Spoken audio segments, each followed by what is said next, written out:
A cura do coxo de Formosa, atitudes de um vencedor. Atos dos Apóstolos, capítulo 3, versos de 1 a 10. Diz assim a palavra de Deus. Pedro e João subiam ao templo para a oração da hora nona. Era levado um homem coxo de nascença, o qual punham diariamente à porta do templo chamada Formosa, para pedir esmola aos que entravam. Vendo ele a Pedro e João, que iam entrar no templo, implorava que lhes dessem uma esmola. Pedro, fitando juntamente com João, disse: olha para nós. Ele os olhava atentamente, esperando receber alguma coisa. Pedro, porém, lhe disse: não possuo nem prata, nem ouro, mas o que eu tenho, isso te dou. Em nome de Jesus Cristo, o Nazareno, anda. E tomando pela mão direita, o levantou. Imediatamente os seus pés e tornozelos se firmaram.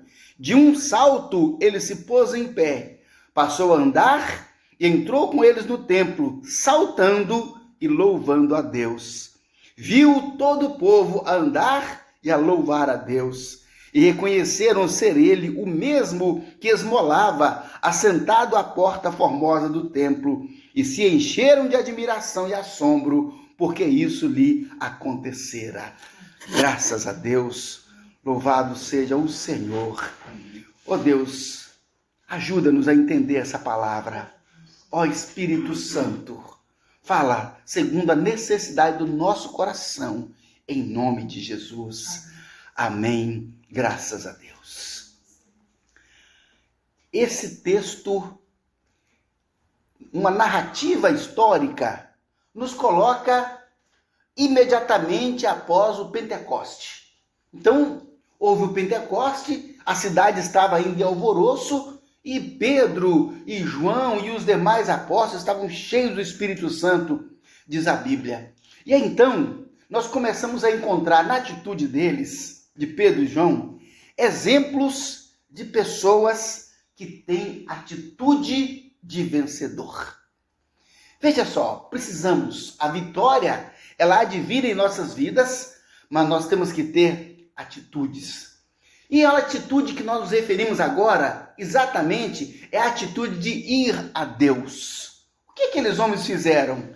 O texto fala que eles subiram ao templo à hora da oração, ou seja, eles estavam indo a Deus, eles estavam buscando a Deus, estavam indo a Deus em oração.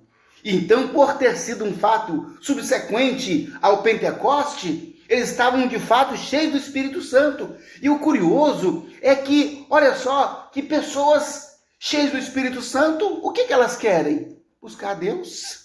Uma característica, uma marca de quem está cheio do Espírito Santo é a necessidade maior, constante, contínua de buscar a Deus. E imaginemos também que nós somos a geração pós-Pentecoste.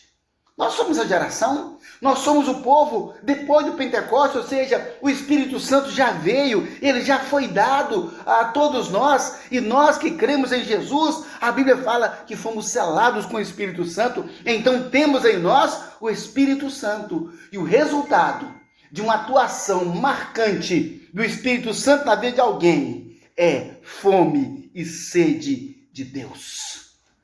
Fome e sede da palavra de Deus. Fome e sede de momentos com Deus. Essa é uma das principais características de alguém que é cheio do Espírito Santo. Quando nós encontramos cristãos que não querem se envolver com Deus, que não querem se aprofundar com Deus, que não querem se comprometer com Deus, suspeitamos que falta naquela vida a unção do Espírito Santo, falta naquela vida o poder do Espírito Santo, porque essa é a ideia. Sempre quando nós estamos com Deus, nós queremos mais de Deus. Esse é o que o Espírito Santo vai trazer em nossa vida: poder. Vai trazer carência de Deus, vai trazer necessidade de Deus. Quanto mais cheio do Espírito Santo, mais carente de Deus. Não só isso. Olha só que nós encontramos aqui a Bíblia dizendo que foi um fato posterior àquele Jesus Cristo E Pedro, no discurso que ele faz na sequência, ele fala: o Cristo a quem vocês crucificaram. Veja só que Deus, então, ele já havia enviado até nós o seu Filho. O próprio Deus veio a nós na pessoa do seu Filho. E o Espírito Santo, antes do Pentecoste, ele não era uma ação permanente. A Bíblia fala que o Espírito Santo ele vinha e cumpria missões específicas e não habitava no homem. Mas agora, olha só, nós temos o Filho de Deus que já veio na terra, se humanizou como nós, morreu no nosso lugar, ressuscitou e depois nos deu o Espírito Santo. Ou seja, o Espírito Santo, ele não somente está em nós, mas a Bíblia diz que ele está entre nós. É uma promessa: neles habitarei e entre eles andarei, e eu serei o seu Deus e eles serão o meu povo. Olha, essa é a promessa de Deus. Então, o Espírito Santo está conosco e está em nós. Não obstante isso, Pedro e João e os demais apóstolos precisavam ir a Deus todos os dias. Não obstante o Senhor estar em nós, habitando em nós, andando entre nós, precisamos ir a Deus todos os dias. Todos os dias nós precisamos. Ou seja, aquela era a oração do dia, porque 3 horas da tarde é considerado o horário mundial da oração. 3 horas da tarde. Então eles iam para esse momento com Deus. Sabe, e quando nós falamos então de ir a Deus, as pessoas muitas vezes falam assim: mas eu tenho fé em Deus. Mas nós não estamos falando de crer em Deus no sentido de crer na existência dele, e nem mesmo estamos falando de simplesmente sentimentos. Essa pessoa fala: não, eu tenho um sentimento aqui em relação a Deus. Não, nós estamos falando de ir a Deus de forma prática todos os dias. Estamos falando de ir a Deus de uma forma extraordinária, em que isso ocupe um tempo em nossa vida, de maneira que resulte em vitória. Então a vitória na vida do ser humano envolve atitudes. Ir a Deus envolve ações, atitudes. Então eu listei aqui 5 atitudes de um vencedor.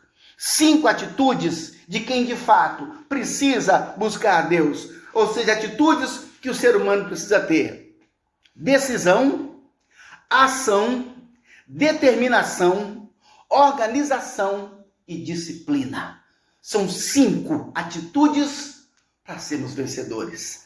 A primeira delas é a decisão. Veja só que a decisão é o fator deflagrador de todos os acontecimentos em nossas vidas. Decisão quer dizer que tudo começa com a decisão. É da decisão que surge o ânimo. Quando nós falamos de ânimo, nós estamos falando de alma. Nós estamos falando de anima. Alma, anima é movimento, é vida, é dinâmica. Você fala desenho animado. Por quê? Porque tem dinâmica, tem movimento, tem vida. Então, ou seja, é anima. Anima é a alma, é aquilo que nos dá ânimo. Ou seja, então a decisão é ela que desperta em nós o ânimo, anima, a ação, a atitude. Não é algo meramente subjetivo e nem platônico, ou seja, que fica no mundo das ideias. A decisão, gente, ela não fica no mundo das ideias, porque é o primeiro passo, é o deflagrador de alguma ação em nossa vida. E nós encontramos aqui Pedro e João decididos. E o texto que nós lemos conta que eles saíram com a intenção de ir ao templo orar. Foram ao templo, ou seja, essa era a decisão deles. Eles iam ao templo, eles iam orar, e para isso eles precisaram sair de casa. Sair de casa. Meus queridos, existe uma inércia, uma indolência que tenta prender o homem, que tenta manter o homem escravo da sua própria letargia. Mas a decisão é o primeiro passo para nós vencermos isso, porque a decisão, ela gera comprometimento. Decisão gera comprometimento. Quando você fala assim: eu farei, eu decido fazer, agora nós temos um compromisso, estamos apalavreados na nossa alma, existe uma palavra agora de decisão, e essa palavra, ela tem que ancorar as nossas atitudes. Muitas pessoas não querem decidir porque não querem se comprometer. Essa é a verdade. É muito mais fácil ficar assim, sabe, só na letargia, numa indolência, numa distância, sem um comprometimento. Mas é preciso falar: eu vou, eu sou de Deus, eu me entrego, eu me rendo, eu preciso, eu assumo o compromisso, eu vou ler, eu vou orar, eu vou me dedicar. É preciso que haja comprometimento, e esse comprometimento ele só vem depois que nós decidimos. Agora, então, pessoas que não decidem é porque não querem se comprometer. Agora, como é que nós podemos cumprir um ministério divino sem comprometimento? Como é quando eu quiser, então? Porque a pessoa que não quer assumir compromisso é assim, né? O dia que eu tiver vontade, o dia que eu não tiver mais nada para fazer, eu oro. O dia que eu não tiver nada mais para fazer, que eu tiver talvez algum problema, aí eu busco a Deus. E muitas vezes as pessoas, elas acham que buscar a Deus, orar, sair em busca de Deus e da presença do Senhor, ir ao templo como Pedro e João, fica parecendo que eles estão fazendo um agrado a Deus, como se estivesse fazendo uma grande vantagem para o Senhor. Não, não tem vantagem para Deus, porque a vantagem ela é totalmente do ser humano, ela é totalmente nossa.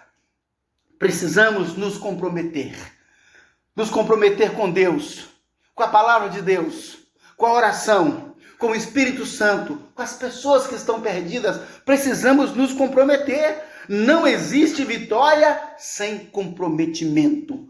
Então, se as vidas estão aquém daquilo que Deus prometeu, se não há vitória, é porque está faltando compromisso. Ora, se uma pessoa não tem compromisso com Deus, Deus não tem compromisso com ela. O compromisso ele é recíproco. Ele é recíproco. Quando o homem fala: Deus, eu quero, Deus já quis há muito tempo. Então, há um encontro. Mas se o homem não quer, é como se a mão de Deus ficasse no vácuo. Ou seja, Deus está aqui, Ele já veio, Jesus já veio, o Espírito Santo já veio. É preciso agora que o homem se comprometa. E olha, sem comprometimento não resolvemos nada. Precisamos estudar. Não só a Bíblia, eu falo de estudar tantas coisas. Mas se o aluno não tiver comprometimento, ele não passa de ano, ele não aprende, não passa no concurso. Nós precisamos ter comprometimento em ajudar. Porque se não se comprometer, fica parecendo que o problema do outro é problema dele e não meu. A gente mantém distanciamento. Temos que nos comprometer com a obra de Deus, porque o Senhor vai usar pessoas na obra dele. Precisamos nos comprometer com as disciplinas espirituais. Falamos de louvor e adoração, falamos de leitura bíblica, falamos de oração persistente, falamos de jejum, falamos de comunhão. São disciplinas espirituais que nos fortalecem, que nos dão poder para nós conseguirmos, meus irmãos, vencer esse mundo mau. Porque estamos diante de um mundo mau. Estamos diante de catástrofes. Então, nós precisamos do poder de Deus para nós enfrentarmos isso. Sabe, quando nós falamos então em decisão, Jesus disse algo muito interessante. Ele falou assim: seja a tua palavra sim, sim e não, não. O que passar disso é de procedência maligna. Ou seja, ele está dizendo: ser humano, pessoa, decida. Nós não podemos ficar indecisos. Nós não podemos ficar pensando: não sei, ou seja, simplesmente manter o silêncio. Não. Até o não que nós falamos para Deus é uma decisão. Até não decidir é uma decisão. Quando a pessoa não decide, quer dizer então que ele decidiu não decidir. Ou seja, se posicionar diante de Deus. Sabe, mas a Bíblia nos mostra claramente que a fé em Deus nos leva à prática da vida cristã, que na sua forma mais elementar é a busca por Deus em oração. Essa é a forma mais elementar de prática cristã. É buscar Deus em oração. E era exatamente o que Pedro e João estavam fazendo. Veja só que se nós olharmos os resultados espirituais da vida de Pedro e de João, nós vemos aqui que eles eram homens abençoados, eram homens cheios do Espírito Santo. Por isso, a decisão deles era voltada prioritariamente para Deus. Prioritariamente. Ou seja, o que é prioritário na nossa vida? Relação com Deus. O que é mais importante?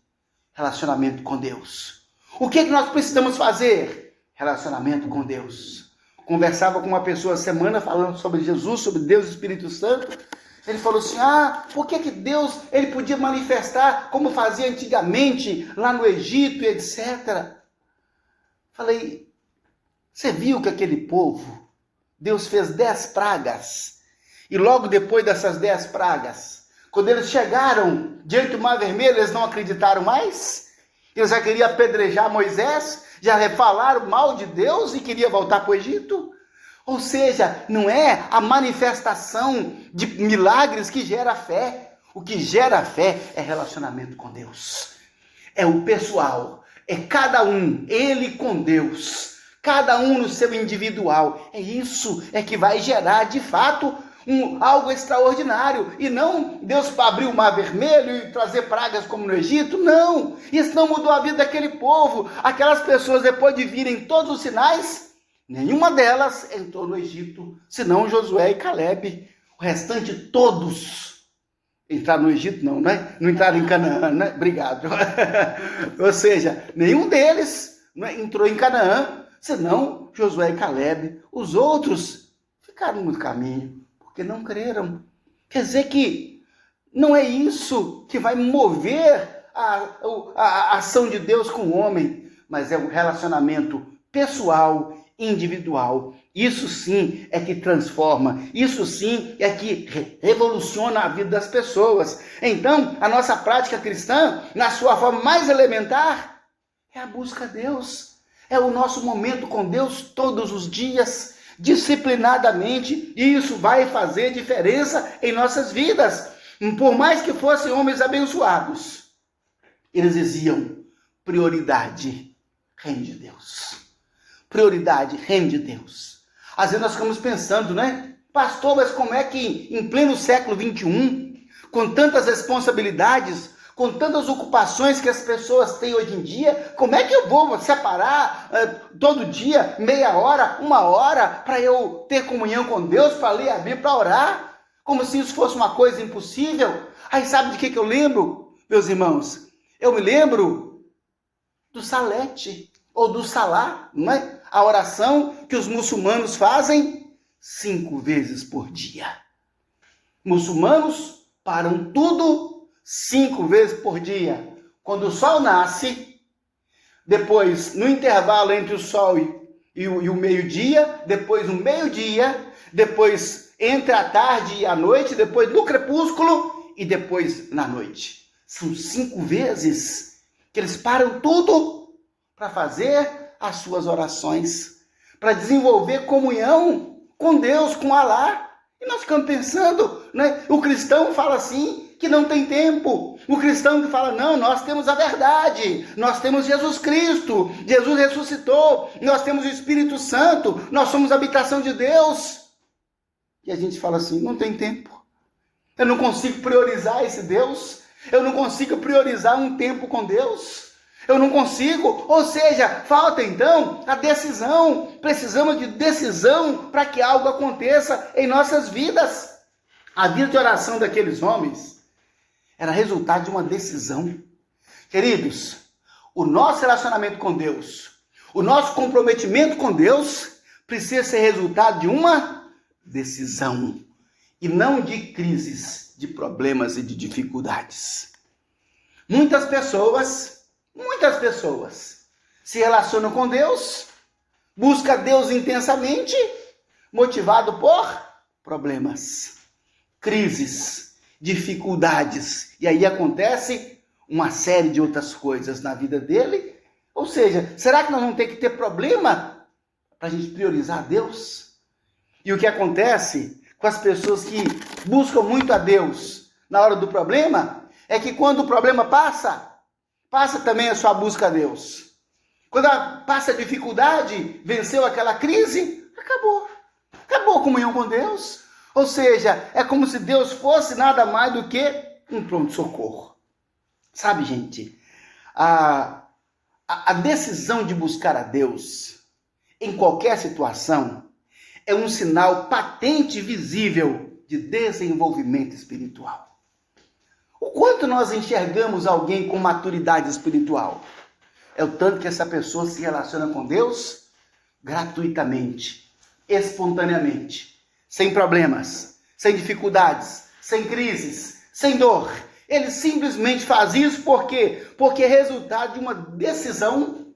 Uma decisão. Por que João foi fazer e Pedro foi fazer no templo naquela hora?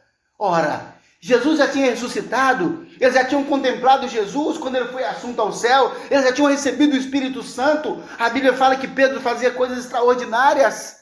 O que eles foram fazer? É porque eles eram homens desenvolvidos espiritualmente. Por serem desenvolvidos espiritualmente, eles tinham necessidade, carência de se envolver com Deus. Esse é o sinal. Decisão. Eles buscavam a Deus simplesmente porque precisavam buscar a Deus. Orar disciplinadamente, quando não há graves conflitos, revela maturidade espiritual, revela o quanto Deus, de fato, é importante para nós. Porque, gente, pedir socorro a Deus, na hora do sufoco, até o ateu fala, oh meu Deus, na hora que a situação aperta para o lado dele, mas buscar a Deus espontaneamente, isso revela crescimento espiritual. Isso sempre resulta em mais fé, isso sempre resulta em mais oração. Então, queridos, a nossa vida com Deus, ela precisa começar com decisão.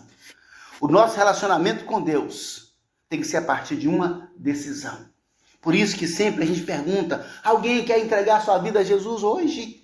Porque é a decisão deflagra as outras coisas. Enquanto essa pessoa não decide, é como se ela pensasse assim, eu não tenho compromisso, eu posso continuar bebendo, eu posso continuar fazendo bobagem, eu posso continuar mentindo, eu posso continuar roubando, furtando, enganando. Ou seja, por quê? Porque ele não tomou a decisão, então ele não tem compromisso.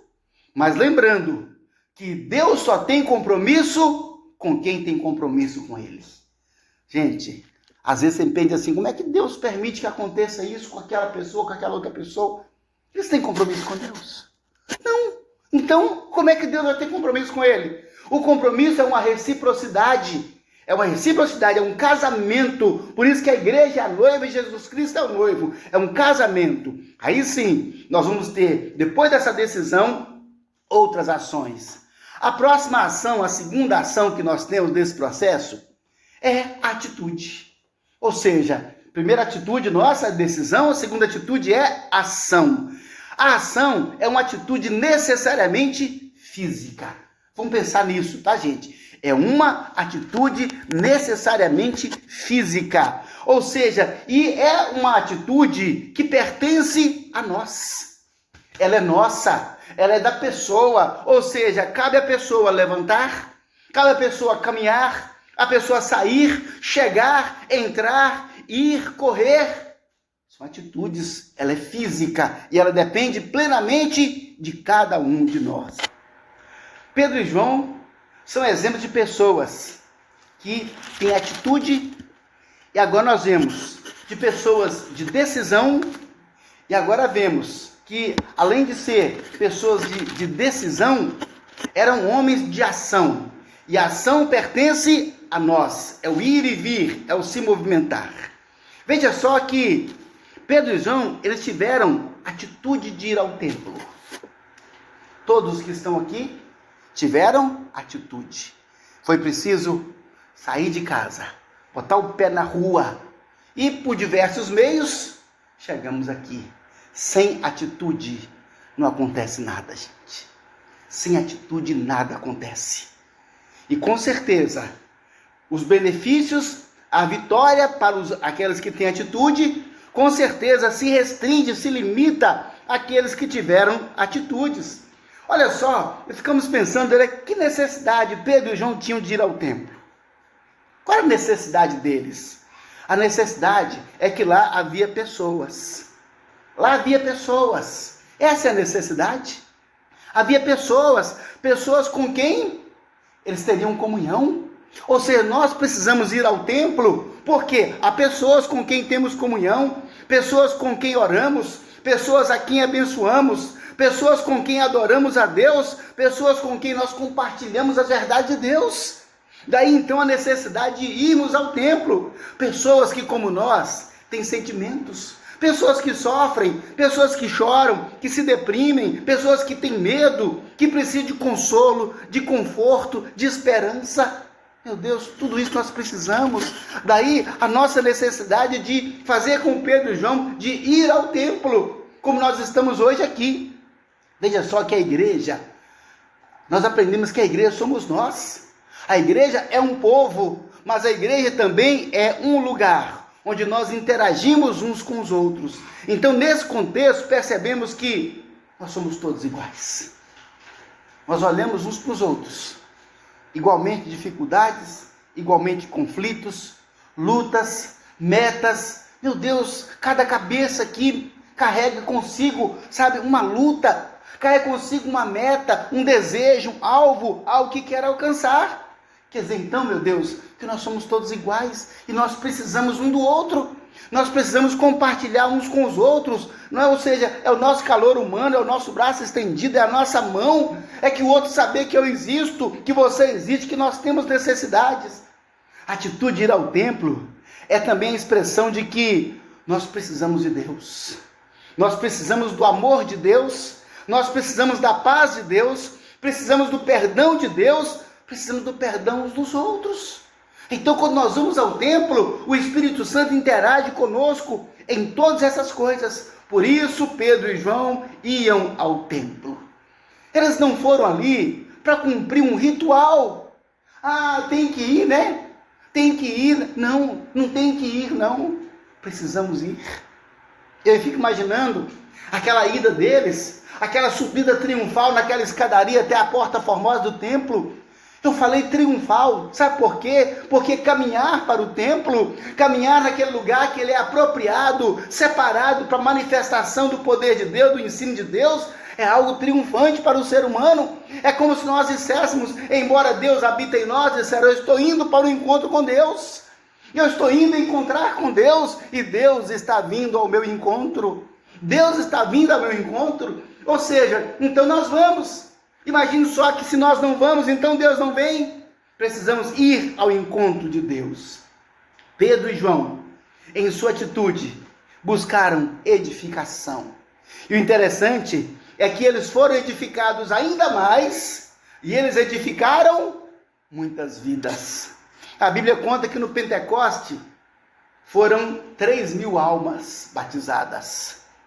E a Bíblia conta que depois dessa manifestação de Pedro, esse número aumentou para 5.000 pessoas. Quer dizer, mais 2.000 pessoas foram alcançadas, porque 2 homens de Deus resolveram ir ao templo, porque 2 homens de Deus resolveram orar, porque 2 homens de Deus foram atender a necessidade que havia na alma dele de interagir com Deus e com o Espírito de Deus. 2.000 pessoas edificadas, não só 2.000 pessoas, 2.000 famílias. 2.000 famílias, naquele dia, tiveram a oportunidade de ter na casa deles, dentro ali do lar, alguém que teve uma experiência extraordinária com o Espírito Santo, que decidiu crer em Jesus, depois de serem confrontados por Pedro, porque Pedro os confrontou, disseram, olha, esse Jesus, por meio do qual esse homem foi curado, foi que vocês crucificaram.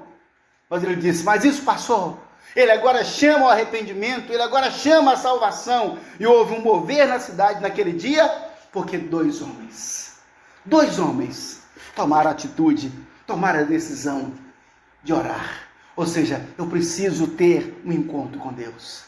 Queridos, em nome de Jesus, toda vez que você separa o tempo para ter um encontro com Deus, Deus quer fazer algo extraordinário.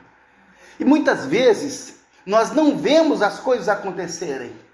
Muitas vezes nós não vemos, mas há um rebuliço no mundo espiritual ao nosso redor. Acho que se nós víssemos, a gente ficava louco com tanta coisa extraordinária que acontece. Então, aqueles homens tiveram decisão, e agora esses homens tiveram atitude, que foi ação. Mas, veja só que, para que haja resultados visíveis, é preciso que na nossa ação seja uma ação determinada. Precisamos de determinação. Queridos, a determinação, quando pensamos nessas atitudes, muitas vezes a nossa atitude, você fala assim, Deus, eu decido, meu Pai, eu vou agir, mas as atitudes, elas são embaraçadas por circunstâncias do dia a dia. Qual de nós, que embora tendo feito uma decisão de fazer algo, não teve embaraço no dia? Não teve um impedimento num dia, alguma coisa veio e saiu do plano, e às vezes a gente se irritou, às vezes nós ficamos aborrecidos, ou talvez nós brigamos. Quantas pessoas que saem de casa para vir para a igreja e não chegam, porque no caminho brigam, discutem e acabam voltando? Quantas pessoas às vezes saem do culto e daqui a pouco, por uma injunção, acaba se desentendendo e acontecem coisas ruins, coisas desagradáveis? Então, precisamos de determinação, porque existem forças malignas tentando embaraçar os nossos passos. Mas Deus espera de nós determinação. Determinação. Eu fico muito preocupado, sabe, gente? Muito preocupado, porque diante desses embaraços na vida do ser humano, muitas vezes da indolência do homem, da falta de coragem dele, de determinação de ir fazer acontecer, existe uma voz muito complacente que sorri diante do fracasso espiritual do ser humano. Uma voz complacente e que parece que essa voz é de Deus. Um Deus que olha para o homem fracassado e ri, passa a mão na cabeça dele e fala, não tem problema não, meu filho. Tem problema sim, essa voz não é a voz de Deus. Essa é a voz do diabo. Porque olha só, quem é que acha bom, que acha interessante o nosso fracasso espiritual, como se isso fosse natural, como se isso fosse aceitável?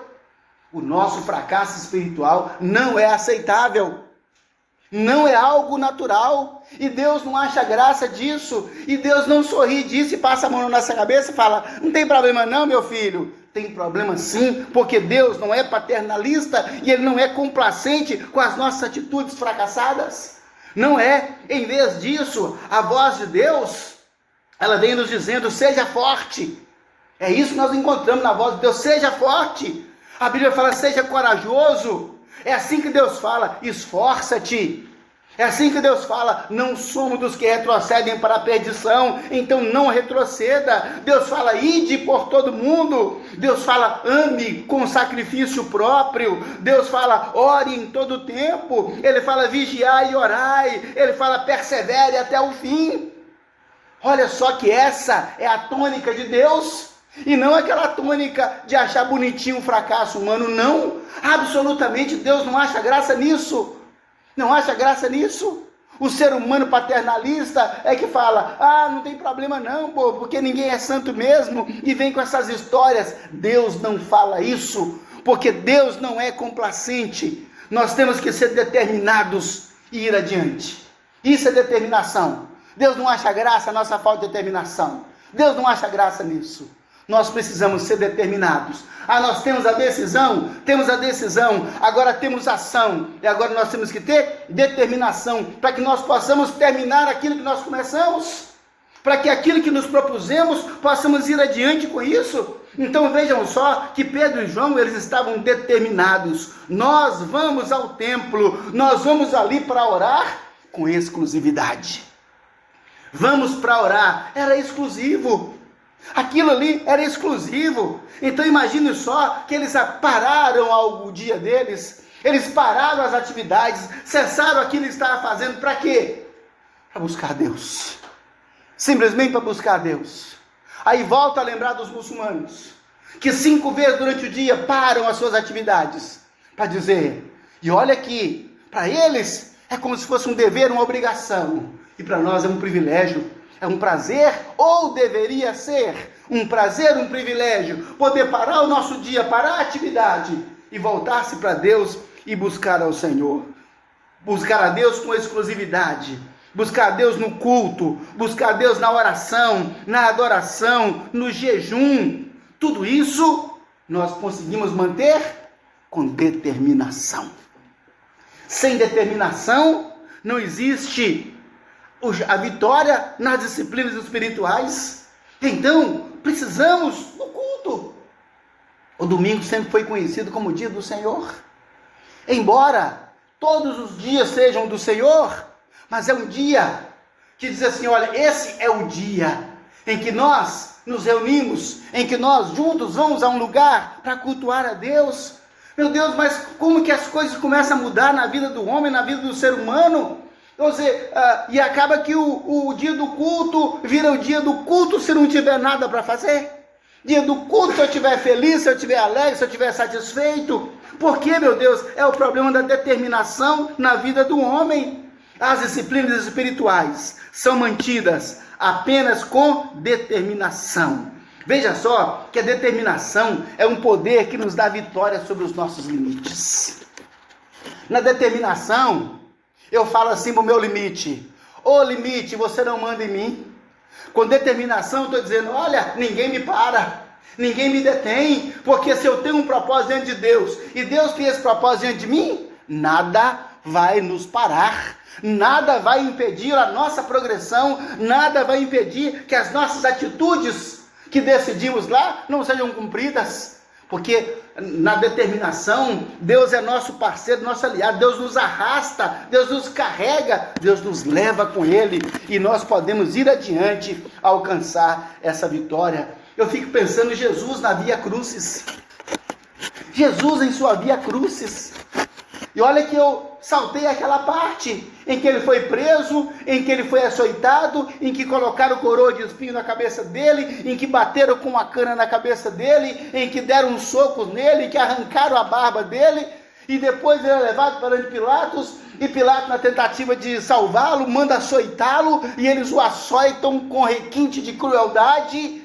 a ponto de esfolar aquele homem vivo, e depois daquilo colocam nas costas dele uma cruz pesada, e ele tem que sair debaixo de açoites, seguindo pelas ruas estreitas de Jerusalém, até chegar no Monte Calvário, onde ele foi pregado e levantado como a serpente do deserto para salvar o homem.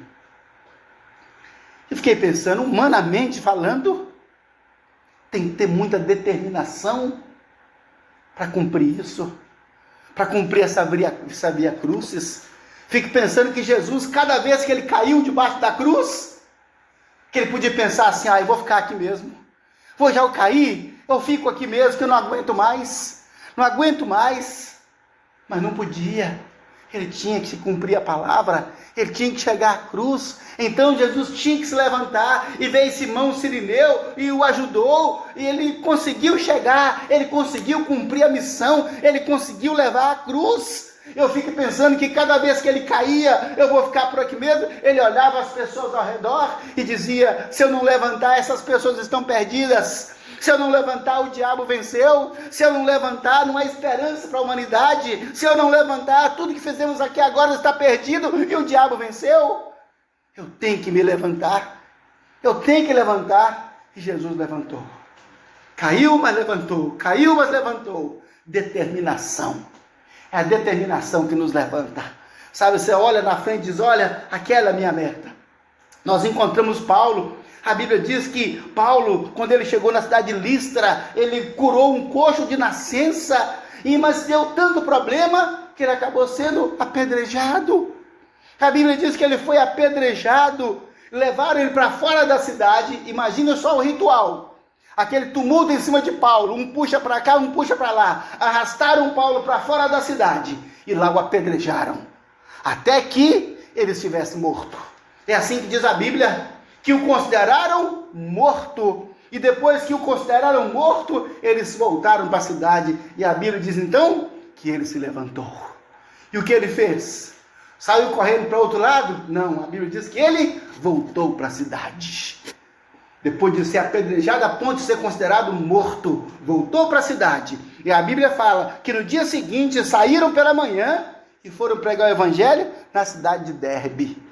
Ou seja, meu Deus, determinação, pedradas, as injúrias, os insultos, essas coisas não impediram de continuar a obra de Deus. Os determinados, eles não se embaraçam olhando circunstâncias, eles veem lá na frente o resultado, eles veem o resultado prometido por Deus, por isso vão adiante. Isso é determinação. Não deixe a circunstância, não deixe as pedradas mudar o nosso caminho, nos desanimar. Nós temos que olhar lá na frente. E aí sim, nós conseguimos prosperar. Assim, os determinados alcançam a vitória. Então, a determinação é a atitude de vencedores. A quarta atitude é a organização. Então, olha só, tem decisão, tem atitude, tem determinação e agora tem organização. Queridos, uma das marcas da presença de Deus na vida das pessoas é a organização, principalmente em relação ao tempo.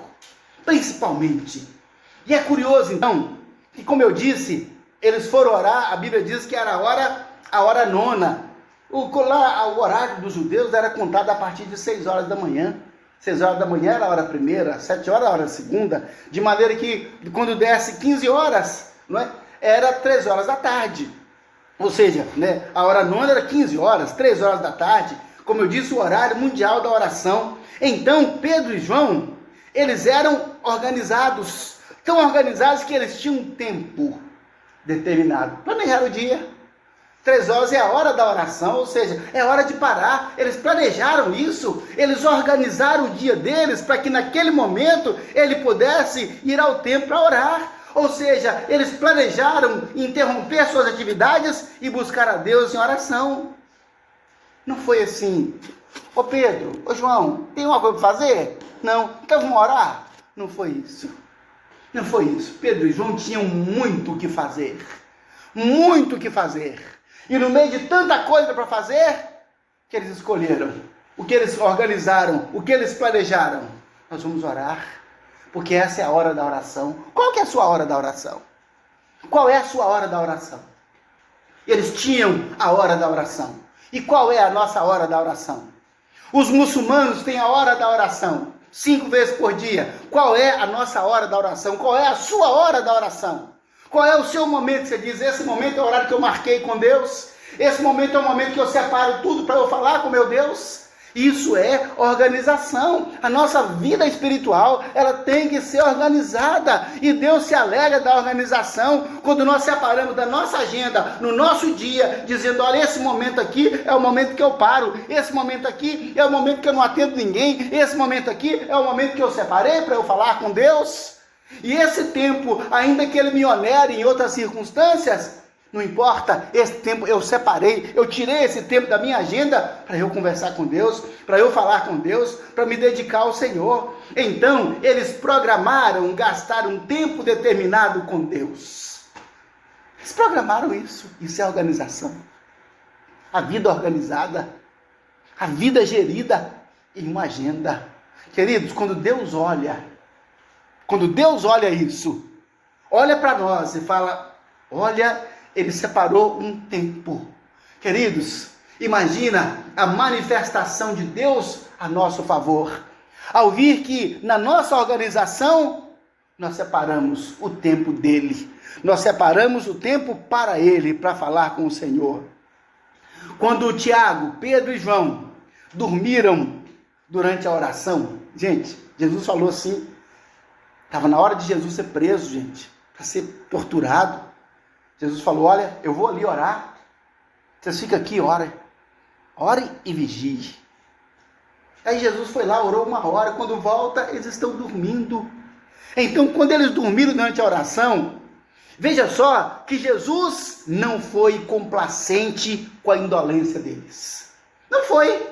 Jesus falou assim: não é possível, vocês não conseguiram vigiar nem 1 hora comigo? Eu estou quase sendo morto, eu vou ser preso agora, eu vou ser torturado, eu preciso de suporte, e vocês não puderam orar nem 1 hora comigo? Jesus não foi complacente, não foi, ele falou: tadinho dos meus meninos, não. Falou: vigiai e orai, para não entrar em tentação. O Espírito da verdade está pronto, mas a carne é fraca. Tem que vigiar e tem que orar, tem que lutar em oração. Essa é a realidade. Ele não foi complacente. Então Deus não será complacente conosco se nós não temos na nossa agenda o horário de Deus. Aí você falou: Deus, qualquer hora, ó Deus, me socorre aqui, Senhor. Deus falou: é assim? É assim que você faz? Qualquer hora você vai entrando aqui e vai falando comigo? Marca um tempo com Deus. Coloca o tempo de Deus na sua agenda. E aí, sabe o que vai acontecer? De fato, qualquer hora nós podemos falar com Ele. Por quê? Porque nós já temos um tempo exclusivo cedido a Ele. Deus não acha graça da nossa falta de determinação. Deus não acha graça da nossa falta de organização. Não é bonito. Já vi Deus falar, Deus sabe que eu não tenho tempo. Não. Deus não é complacente com isso. Deus fala com ele assim, eu sei que você não tem tempo, porque você é um desorganizado, que você não prioriza aquilo que realmente tem valor na vida. Deus não acha graça, não. Vai dizer, olha, você sofre as consequências, você fica desamparado, porque nós precisamos de Deus e da interação de Deus, ou seja, o homem em direção a Deus e que Ele venha na nossa resposta, na nossa vida, atuando em nós. Na agitação do mundo atual, ficou tão comum as pessoas falarem que não tem tempo para orar. O irmão contou isso para mim rindo. Não tem tempo para orar, não. Achando bonito. Eu falei assim, Senhor Jesus, tem misericórdia. Não foi nenhum lamento, podia ser um lamento. Nossa, eu não estou tendo tempo, meu Deus, eu preciso. Não foi um lamento, não. Foi assim, sabe, como se fosse um negócio legal, não é? Como você fala assim, não, cara, não estou tendo tempo de jogar pelada com a turma no final de semana. Não. Eu não tenho tempo para orar, e achava graça, não tem tempo para ler a Bíblia, não tem tempo para participar do culto, não tem tempo para nada que diz respeito a Deus. Ora, se todos nós recebemos 24 horas todos os dias, como é que uns têm tempo, outros não têm? Como pode ser isso? Por que uns têm que trabalhar mais do que os outros? Como é que pode ser isso? Não pode ser. Buscai primeiro o reino de Deus e a sua justiça. E todas essas coisas, comer, beber, dormir, vestir, vos serão acrescentadas. Mas busca primeiro o reino de Deus. É uma atitude de fé. É uma atitude de fé. Buscar primeiro o reino de Deus. Ele disse as demais coisas, essas outras coisas, eu acrescento em sua vida. Mas sabe, queridos, é mais fácil falar que não tem tempo do que admitir que é desorganizado. É mais fácil falar que não tem tempo do que falar assim, peraí, não estou levando esse negócio a sério não, mãe. Como é que pode se eu tenho hora de pegar serviço, eu tenho hora de largar serviço, eu tenho hora de dar aula, tenho hora disso, de tomar remédio, de um tanto de coisa. Mas olha na agenda, não tem hora separada para falar com Deus, hora separada para interagir com Deus. Ué, não tem. Como é que pode ser um negócio desse então? Como é que pode ser? Não é isso. É falta de organização. Se não temos tempo para Deus, não temos Deus no nosso tempo. Essa é a dura realidade. Não temos Deus no nosso tempo. E para finalizar, a última atitude é disciplina. Disciplina. A disciplina, interessante que ela é apresentada em Gálatas 5, como fruto do Espírito Santo. Quando nós encontramos lá, o fruto do Espírito Santo é domínio próprio. O que é domínio próprio? Domínio próprio na prática é disciplina. Disciplina, então, é a capacidade da pessoa seguir as metas traçadas, fazer aquilo com que ele se comprometeu, ir adiante com seus objetivos conforme propostos. Então, a disciplina é o recurso que se ancora à nossa moral, à nossa ética, para que os nossos compromissos, principalmente com Deus, sejam cumpridos. Queridos, então a disciplina está ligada à moralidade, está ligada à ética. Ou seja, então se eu tenho um compromisso com Deus, é a disciplina que me faz cumprir aquilo. E esse é um quesito moral. A disciplina é a virtude da honra que nos faz terminar o que nós começamos, que nos faz realizar o que nós decidimos, que nos leva à determinação, ou seja, que leva a concluir. Não pode ser, meu Deus, que a pessoa começou algo e não terminou, que ela começou a ler o livro e não terminou, começou a ler a Bíblia e não terminou, começou a orar e não terminou, começou o jejum e não terminou, começa alguma coisa e não termina, uma atividade física não terminou, ou seja, fica pensando, por que não termina? Por que não conclui? Disciplina. Disciplina. Disciplina é a virtude que nos faz terminar aquilo que nós começamos. Pedro e João, eles iam orar no templo ali, chamado da Porta Formosa, porque a porta era formosa. Prata e ouro, imensa, mais de 10 metros de altura aquela porta. Precisava de vários homens para virar as folhas da porta. As 2 folhas da porta. Era algo maravilhoso. Eles iam orar naquele lugar, naquele templo. Mas tinham que ter disciplina para fazer isso. Queridos, precisamos pedir isso a Deus. Precisamos. Pedro e João, olha só que por enquanto nós encontramos esses homens indo ao templo, subindo as escadas. Por que Deus então logo fez algo tão maravilhoso que curou o coxo e 2.000 pessoas se converteram? Porque eles tinham todos os atributos de um vencedor. Decisão estava na vida deles. Havia ação, havia determinação, havia organização do seu tempo com Deus e havia disciplina. Quando esses atributos, queridos, se reúnem em nossa vida e nós convergimos isso para o reino de Deus, isso vai gerar ações extraordinárias ao nosso redor. E nós vamos alcançar muitas pessoas em nome de Jesus. Muitas pessoas. Não podemos ter uma atitude fraca, um compromisso fraco, ações fracas, pessoas hesitantes, pessoas vacilantes. A Bíblia fala assim lá em Tiago: homem de ânimo dobre, não pense que alcançará do Senhor alguma coisa, porque você é inconstante em seus caminhos. Mas a disciplina, ela vem e dá constância aos nossos caminhos. E nós terminamos. E aí nós poderemos sim ver a manifestação de Deus em nossas vidas. Precisamos decidir para que haja transformações em nós e nos meios em que nós vivemos. Queridos, faça isso em nome de Jesus. Nós não podemos permitir que o lugar em que nós vivemos seja sempre o mesmo, se nós estamos lá. Se nós estamos lá, mas se nós somos esse Pedro, se nós somos esse João, os coxos espirituais, emocionais vão se levantar em nome de Jesus. Quantas pessoas, meu Deus, que estão moralmente, espiritualmente aleijadas, sem força para se levantar, mendigando, e nós passamos perto dela todos os dias e não acontece nada. Não acontece nada. Pedro disse: olha para nós, olha para mim. E quando olharam para ele, receberam a virtude do Espírito Santo, que levantou aquele coxo, que era um mendigo.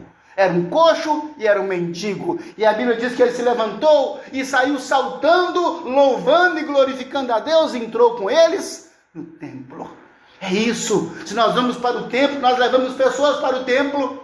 Se nós trazemos conosco o Espírito Santo, nós damos às pessoas o Espírito Santo. Não tenho prata nem ouro, mas o que eu tenho eu te dou. É isso que as pessoas precisam. Não é de prata nem ouro, é do poder do Espírito Santo, e isso nós temos. Nós temos que dar. Nós temos que transformar os meios ao nosso redor, em nome de Jesus. Amém. Nós vamos orar. Nós vamos orar pedindo a Deus para ter compaixão de nós, para ter misericórdia de nós, para que a nossa vida seja revolucionada em nome de Jesus. Senhor Deus, o Senhor nos conhece. O Senhor conhece o nosso entrar e o nosso sair, o nosso deitar e o nosso levantar. O Senhor conhece os nossos pensamentos, Pai. O Senhor conhece, ó Deus amado, a angústia que é na alma. Tantas vezes, ó Deus, a frustração, Senhor. Tantas vezes, ó Pai, decepção conosco mesmos, ó Deus. Porque, Pai, nossa atitude, Senhor. Ó Deus, as nossas decisões, Pai, as nossas ações. Ó Deus, precisamos, ó Espírito Santo, que o Senhor nos ajude, para que a nossa vida siga, meu Pai, estritamente cada atitude de um vencedor. Tem misericórdia, Pai, que nós queremos muito a vitória. Queremos tanto a vitória, Pai, na área espiritual, na área emocional, na área, ó Deus amado, física, na área material, conjugal, familiar, Pai. Ó Deus, nós queremos tanto a vitória, Senhor. Ó Deus querido. E muitas vezes, ó Deus, é só uma vontade platônica, é só um pensamento, Senhor. Porque não fazemos, ó Deus, algo de fato para que isso aconteça. Mas nós pedimos agora misericórdia. Senhor, tenha misericórdia em nome de Jesus. Lava no sangue de Jesus a nossa indolência. Lava no sangue de Jesus, Pai, a nossa letargia. Lava no sangue de Jesus, Pai, esse hábito nosso de postergar, ó Deus, com as coisas que são, meu Pai, tão necessárias em nossa vida. Perdoa-nos, ó Deus, em nome de Jesus. Perdoa-nos, Senhor. E leva-nos, ó Deus, a decidir, Pai, em favor do Teu reino.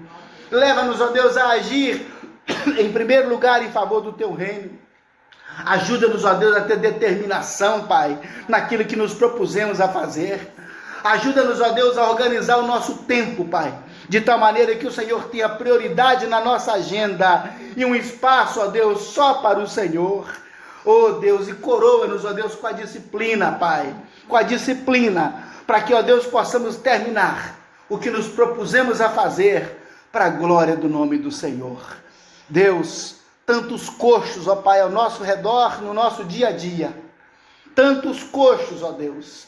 Tantas pessoas esmolando, Pai. Tantas pessoas mendigando, Senhor. Mendigando, ó Deus, alguma benesse espiritual. Mendigando, ó Deus, amada esperança, Senhor. Ó Deus, e à nossa disposição, Senhor Deus, tanta virtude, tanto poder. Ó Deus, e às vezes passamos por essas pessoas para lá e para cá. E elas continuam, Pai, doentes. Tem misericórdia de nós, Pai. Ó Espírito Santo, dá-nos o Teu poder. Ó Espírito Santo, move-nos a buscar a Deus em oração. Move-nos a termos uma determinação diante do Senhor, para que quando nós passarmos pelos coxos, ó Deus, que nós possamos curá-los para a glória do nome do Senhor. Possamos levantá-los em nome de Jesus, Pai. E as pessoas que olharem para nós, ó Deus, ao virem em nós a glória do Senhor, meu Pai, nunca mais serão as mesmas, ó Deus. Dá-nos esse poder, Pai. Dá-nos essa unção. Dá-nos, ó Deus, essa virtude, Pai. Para a glória do Teu nome, Senhor. Em nome de Jesus.